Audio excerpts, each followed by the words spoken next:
नमस्कार. अंबानगरी बातमीपत्रात आपलं मनपूर्वक स्वागत. अमरावती आणि परिसरातील काही ताज्या घटनांसह मी विवेक. आणि आता सविस्तर वृत्त. अमरावती जिल्ह्यात मुसळधार पावसाचा कहर असून मेळघाटात पावसानं हैदोस मांडला आहे. मेळघाटातील सिपना नदीला महापूर आला असून 20 ते 25 गावांचा संपर्क तुटला आहे. प्रशासनातर्फे आवश्यक ते मदत कार्य युद्धपातळीवर सुरू करण्यात आलं आहे. मेळघाटातील सिपना नदीला महापूर आल्यानं नदीवरील दोन्ही बाजूंची वाहतूक पूर्णपणे ठप्प झाली असून सुमारे 25 ते 30 गावांचा संपर्क तुटला आहे. नदीकाठच्या गावांमध्ये सतर्कतेचा इशारा देण्यात आला असून प्रशासन परिस्थितीवर लक्ष ठेवून आहे. तर पूर्णा मध्यम प्रकल्पातील पाणीसाठा वाढल्यानं धरणाचे 3 दरवाजे उघडण्यात आले आहे. त्यामुळे पूर्णा नदीसह परिसरातील नदी नाल्यांना पूर आला आहे. तर पाणी पातळीत झपाट्यानं वाढ होत आहे. प्रशासनानं नागरिकांना पूरग्रस्त भागात जाण्याचं टाळावं, नदी नाले ओलांडण्याचा प्रयत्न करू नये आणि आवश्यक असल्यास सुरक्षित ठिकाणी स्थलांतर करावं असं आवाहन केलं आहे. अमरावती जिल्ह्यात मुसळधार पावसाचा तडाखा बसला असून अनेक गावांचा संपर्क तुटलाय. दिघी कोल्हे गावात पाणी शिरल्यानं नागरिकांचं जीवन प्रभावित झालं आहे. अमरावती जिल्ह्यात 24 तासांपेक्षा जास्त कालावधीपासून सुरू असलेल्या मुसळधार पावसानं जनजीवन विस्कळीत झालंय. अनेक गावातील रस्त्यांना अक्षरशः नदीचं स्वरूप आलं आहे. नदी नाल्यांना आलेल्या पुरामुळे पाणी गावात शिरलं आहे. अनेक ठिकाणी पाण्याचा वेग वाढल्यानं नागरिकांमध्ये भीतीचं वातावरण निर्माण झालं आहे. त्यामुळे प्रशासन देखील अलर्ट मोडवर आहे. नागरिकांना सुरक्षित ठिकाणी राहण्याचे आणि अनावश्यकपणे प्रवास न करण्याचं तसंच नदी नाल्यांच्या परिसरात जाणं टाळावं असा इशारा प्रशासनातर्फे देण्यात आला आहे. अमरावती जिल्ह्यात मुसळधार पावसानं कहर केला असून नांदगाव खंडेश्वर तालुक्यात ढगफुटी सदृश्य पाऊस झाला. प्रशासन देखील अलर्ट मोडवर असून 100 पेक्षा जास्त लोकांना सुरक्षित स्थळी हलवण्यात आलं आहे. अनेक घरांमध्ये पाणी शिरलं होतं. अमरावतीच्या नांदगाव खंडेश्वर तालुक्यातील अनेक गावांमध्ये ढगफुटी सदृश्य पावसानं हाहाकार माजवला. नदी नाल्यांना पूर आला असून नदीकाठी घरं असलेल्या सुमारे 100 पेक्षा जास्त लोकांना सुरक्षित स्थळी रात्रीच्या सुमारास हलवण्यात आलं.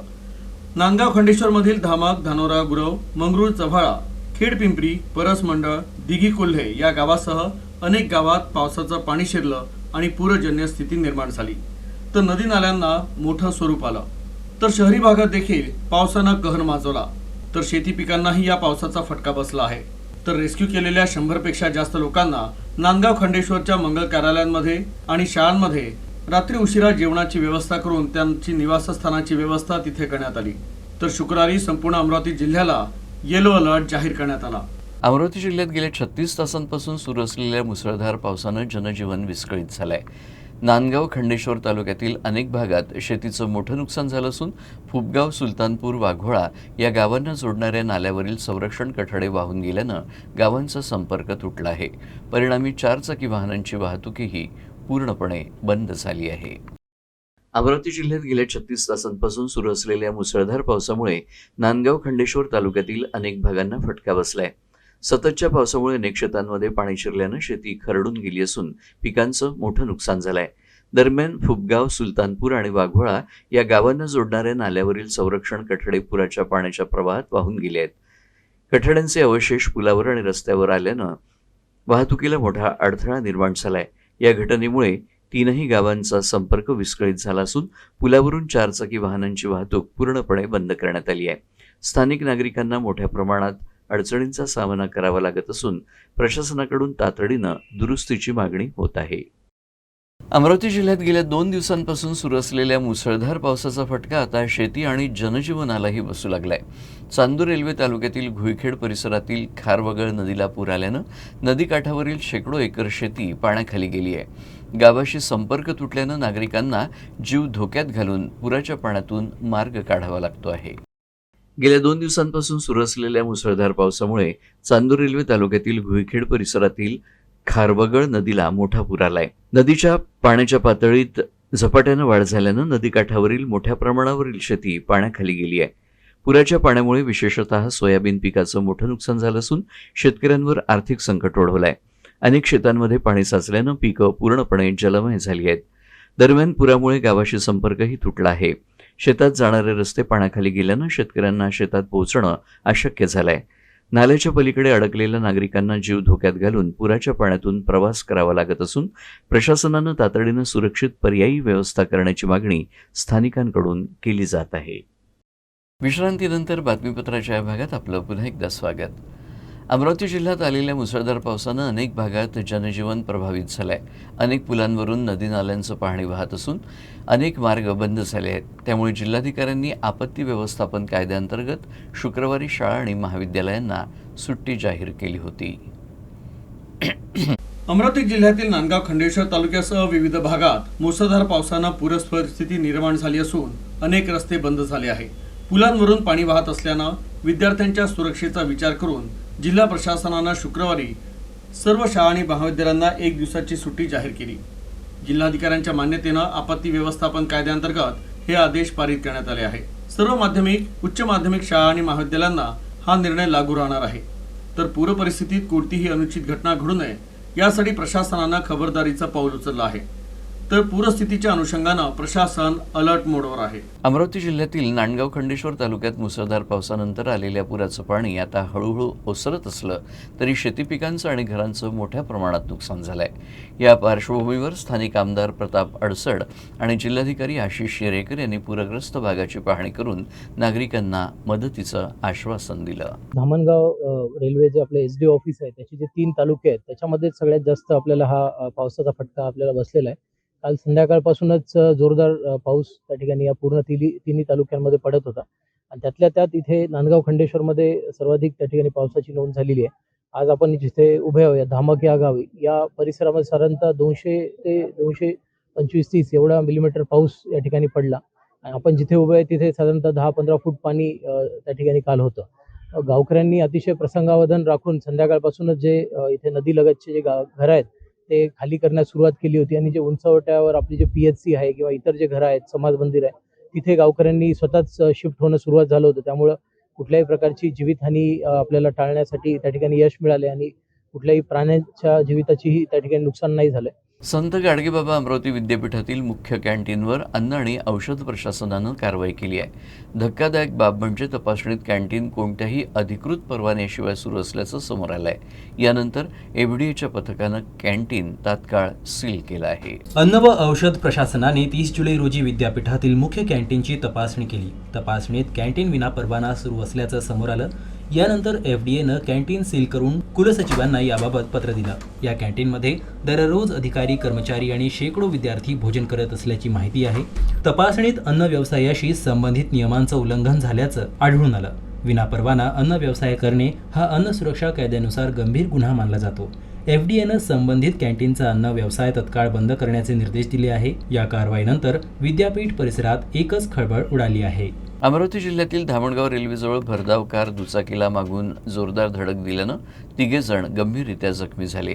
अपघातानंतर 4चाकी चालक वाहनासह घटनास्थळावरून फरार झाला असून पोलीस त्याचा शोध घेत आहेत. धामणगाव रेल्वे शहरातील बायपासवरील देवाच्या धाब्याजवळ शुक्रवारी हा अपघात घडला. यवतमाळ जिल्ह्यातील बाभुळगाव तालुक्यातील कोपरा जारकर इथं अंत्यसंस्काराचा कार्यक्रम आटोपून 3 जण दुचाकीनं आपल्या घरी परतत होते. याच दरम्यान मागून भरधाव वेगानं आलेल्या एका 4चाकी वाहनानं त्यांच्या दुचाकीला जोरदार धडक दिली. या धडकेमुळे तिघेही रस्त्यावर फेकले गेले आणि गंभीररित्या जखमी झाले. या अपघातात महादेव नेवारे, महादेव नागापुरे आणि प्रणव दुर्वे हे गंभीर जखमी झाले आहेत. घटनेची माहिती मिळताच स्थानिक नागरिक आणि आपत्कालीन सेवा तातडीनं घटनास्थळी दाखल झाल्या.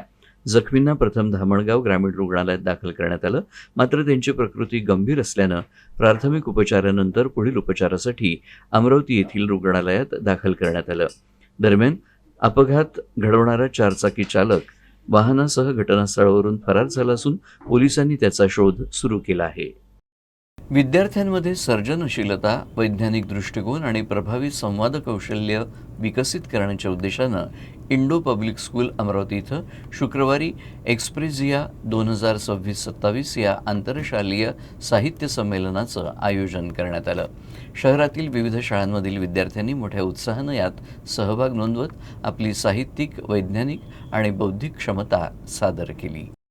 संमेलनात इंग्रजी हस्ताक्षर स्पर्धा, चित्रावर आधारित कथालेखन तसंच उदयोन्मुख तंत्रज्ञान आणि अंतराळ संशोधन या विषयांवरील सायन्स टॉक अशा विविध स्पर्धा घेण्यात आल्या. या स्पर्धांमधून विद्यार्थ्यांच्या कल्पकतेला वाव मिळाला. तसंच त्यांच्यातील विचार मांडणी, भाषिक कौशल्य, वैज्ञानिक दृष्टी आणि आत्मविश्वास वृद्धिंगत करण्याचा प्रयत्न करण्यात आला. शहरातील विविध शाळांतील विद्यार्थ्यांनी यात भाग घेत आपलं कौशल्य प्रभावीपणे सादर केलं. प्रत्येक स्पर्धेत विद्यार्थ्यांनी दर्जेदार सादरीकरण करून परीक्षकांची दाद मिळवली. The topics that we are covering are handwriting competition. In this era of social media, students have lost the practice of writing.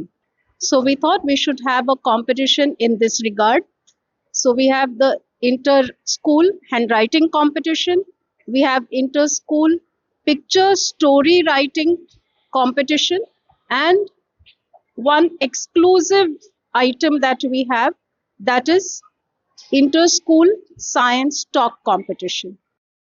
परीक्षकांनी विद्यार्थ्यांच्या सादरीकरणाचं बारकाईनं मूल्यमापन करत त्यांना मार्गदर्शन देखील केलं. इंडो पब्लिक स्कूलनं अशा प्रकारच्या स्पर्धा आयोजित केल्यामुळे त्यांचे आभारही मानले.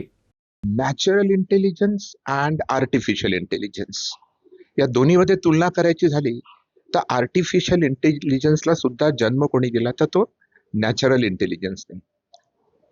अनेक ठिकाणी जेव्हा मानवी क्षमता पूर्णतः वापरण्यात येत नाही त्यावेळी आपल्याला तंत्रज्ञानाचा वापर तर करावाच लागेल.